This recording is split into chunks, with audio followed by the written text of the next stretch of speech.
datang di YouTube Warta Bogasari dalam program Ngobar. Apa kabar nih teman-teman? Selamat tahun baru ya. Kali ini kita ada di program Ngobar yang isinya membahas tentang Bogasari dan tentang karyawan-karyawan yang ada di dalamnya. Dan kali ini dengan aku Tesya sebagai host Ngobar kali ini. Di episode awal tahun ini kita akan bahas bareng sama Departemen SGO, Storage and Gate Office.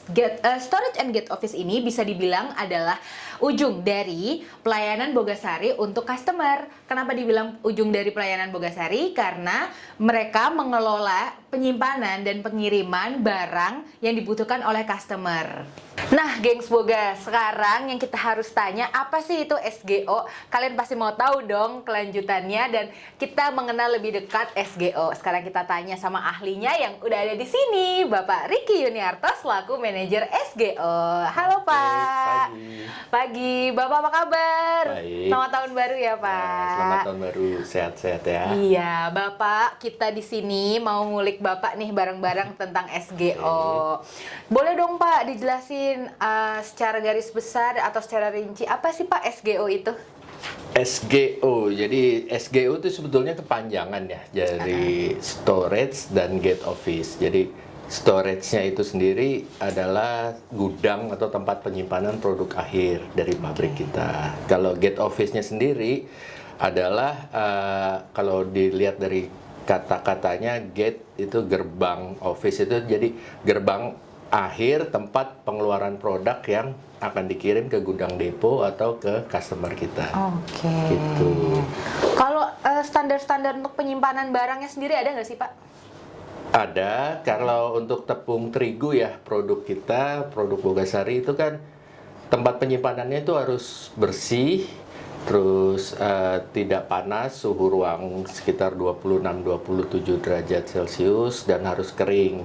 Dan satu lagi sifat terigu yang kita harus nggak boleh lupa nih. Jadi terigu itu sifatnya adalah menyerap bau. Jadi di dalam gudangnya itu tidak boleh ada barang-barang yang baunya beraroma kuat seperti bahan kimia, sabun itu sebisa mungkin tidak diletakkan berdekatan.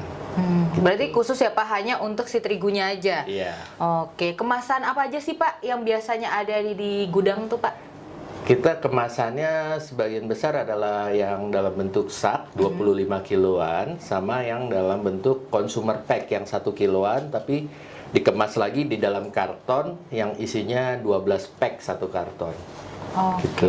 Berarti untuk suhu ada sendiri ya Pak? Suhu untuk Suhu ruang 26 sampai 27 derajat Celcius. Oke, karena dia nggak bisa kepanasan juga ya Pak? Ya, terlalu Oke. panas. Nggak boleh. Terus kalau sekarang saya mau tahu nih Pak, ketentuan-ketentuan untuk pengambilan. Oke.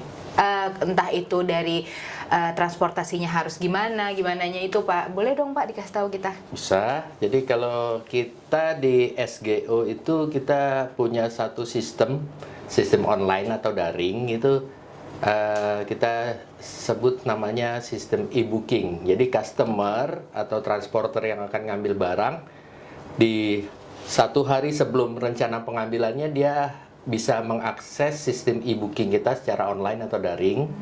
Jadi di situ dia akan masukkan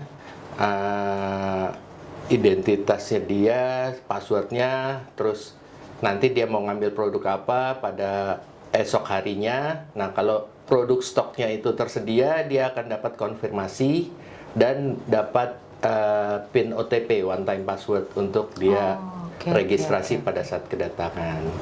Nah baru pada hari berikutnya dia datang untuk ambil barang. Jadi nggak ada lagi ceritanya seperti dulu customer udah jauh-jauh datang kirim armada, nggak taunya sampai sini produknya belum tersedia.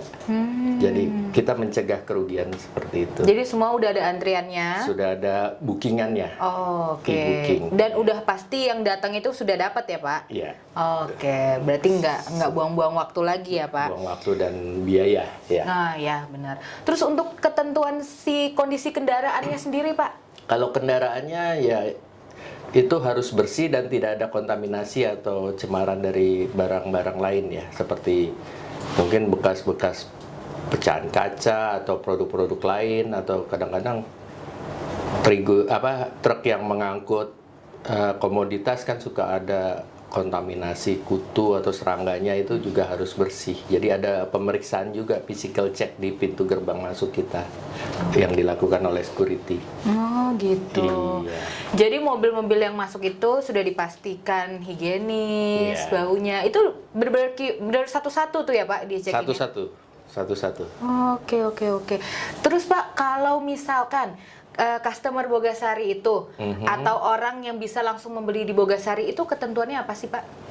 Banyak pertanyaan nih Pak dari teman-teman. Oke, jadi kalau ada yang mau beli langsung ke Bogasari, jadi sebetulnya Bogasari marketing khususnya itu kan terdiri dari 2 tim utama, tim frontliner, tim sales yang menangani masing-masing region area sama tim support.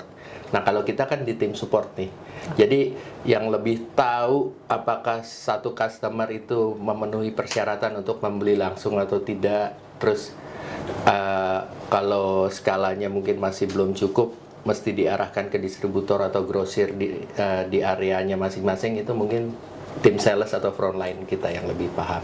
Oke, Gitu. jadi kita udah terstruktur ya Pak. Betul. Kalau mau membeli itu harus kemana Iya. dulu, terus pengambilannya Jadi gimana? orangnya tinggal di mana? Kalau di Jatabek ya menghubungi orang sales Jatabek, atau di Bandung atau di mana, semua ada. Berarti udah langsung diarahin ya Iya, Pak ya, keren betul. banget. Terus Bapak tadi ngejelasin Pak, kita itu untuk pengambilan ada dengan sistem. Ya. Kalau misalkan ada salah-salah di sistem, gimana sih Pak? Kalau ada salah di sistem, ya namanya sistem pasti ada errornya ya. Human error pun ada. Ya sebisa mungkin sih kita antisipasi. Jadi tadi kita udah sempat singgung e-booking. Jadi selain e-booking kita juga ada sistem antrian truk untuk mengatur urut-urutan antrian pengambilan. Kita juga pakai SAP. Jadi kalau bisa dibilang kita pakai modul logistik ya, dari good receipt-nya hasil produksi, terus stacking penyimpanan di masing-masing S-log-nya, storage location-nya, sampai nanti good issue barang keluar ke pabriknya. Jadi kita ada pakai 3 sistem itu sih sebisa mungkin untuk meminimalisasi kesalahan. Oke. Kalau selama Bapak bekerja di Bogasari, Oke. khususnya memegang storage and guest office, Ya. apa sih Pak suka dukanya? Suka dukanya banyakkan sukanya sih sebetulnya. Jadi jadi kalau di storage gate office ini ya kita kerja itu bisa dibilang nggak bosen ya. Jadi kita juga harus menguasai lapangan, berhubungan langsung dengan tim manusia, orang juga banyak. Jadi kalau bisa dibilang tim itu mungkin di satu lokasi pabrik, misalnya Jakarta atau Cibitung, Surabaya atau Tangerang, itu mungkin timnya sampai ratusan. Jadi terdiri dari checker atau krani, driver forklift, sampai TKBM, tenaga kerja bongkar muatnya, itu ratusan orang. Gimana kita menghandle manusia juga, kita harus, tadi Mbak Tesya sempat singgung, kita harus memonitor sistem atau alat-alat penunjangnya supaya semua bekerja dengan baik. Tapi lebih banyak sukanya sih, dan nggak membosankan. Itu yang saya alami. Kira-kira ada pengalaman-pengalaman seru apa sih Pak? Pengalaman seru apa ya? Ya pengalaman serunya biasanya sih lebih ke dinamika pengambilan atau pendeliverian barang aja sih. Gimana kalau barang lagi shortage, customer nguber-nguber, tim sales nguber-nguber, barangnya belum tersedia, harus koordinasi lagi dengan tim marketing support, dengan tim produksi. Yes, lebih seperti itu aja sih. Kurang lebih tim-tim yang membantu Bapak tuh ada berapa sih Pak? Kita penasaran nih Pak, soalnya nih di belakang Bapak support-supportnya tuh tim-timnya ada apa aja sih Pak? Di belakang saya di tim storage gate Ya. office-nya sendiri itu kan sebetulnya kita ada, selain gate office ada tim produksi untuk penerimaan produksi, sama tim gudang yang untuk penyimpanan sampai pendeliverian produk. Gitu. Jadi gudang juga kita cukup banyak. Kalau dari 4 lokasi pabrik ini yang tadi kita udah sebutin, mungkin bisa menampung sekitar 1,7 juta bag A25 kilo sama sekitar 800 ribuan box consumer pack.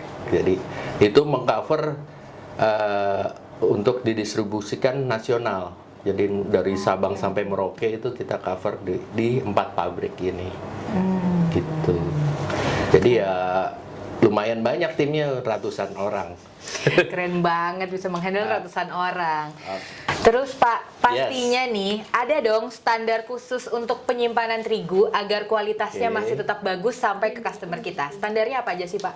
Ya, kalau standar untuk makanan ya, bahan baku makanan itu sih sebisa mungkin tempat penyimpanannya harus kering, bersih, terus space-nya harus cukup supaya Vivo kita bisa jalan first in first out. Jadi yang pertama masuk ke gudang dari bagian produksi itu sebisa mungkin dikeluarkan duluan. Jadi tidak mengendap lama di gudang. Terus satu lagi sifat terigu yang kita harus ingat adalah dia sifatnya menyerap bau. Jadi tidak boleh diletakkan berdekatan dengan bahan-bahan kimia seperti sabun atau deterjen yang menyebarkan bau karena dia akan menyerap baunya. Untuk cleaningnya gudang atau tempat penyimpanan itu biasanya berapa lama sekali sih Pak? Jadi cleaning itu rutin dilakukan setiap hari, bahkan setiap akhir shift itu sebisa mungkin yang sudah selesai proses penerimaan produksi atau delivery pun dilakukan cleaning oleh tim PTM. Oke, jadi selalu terjaga bersih ya Pak tempat penyimpanan kita tuh ya. Oke, terima kasih ya Pak sudah menjelaskan secara jelas dan clear banget nih kita ngulik tentang SGO-nya. Semoga di tahun 2024 ini semua pengiriman lancar, penyimpanannya juga semakin oke sehingga barang-barang kita sampai ke customer dengan baik. Dan yang penting kalau pengiriman lancar tentu kita jajannya juga lancar nih Pak. Mantap. Oke deh, terima kasih ya gengs Boga. Kali ini kalian bukan hanya tahu tentang Bogasari, tapi tahu juga dong gimana sih cara kita untuk menjaga kualitas produk kita sampai ke rumah kalian. Semoga dengan konten kita kali ini di Ngobar, kalian lebih tahu lagi tentang Bogasari dan produk-produk yang bisa kalian konsumsi.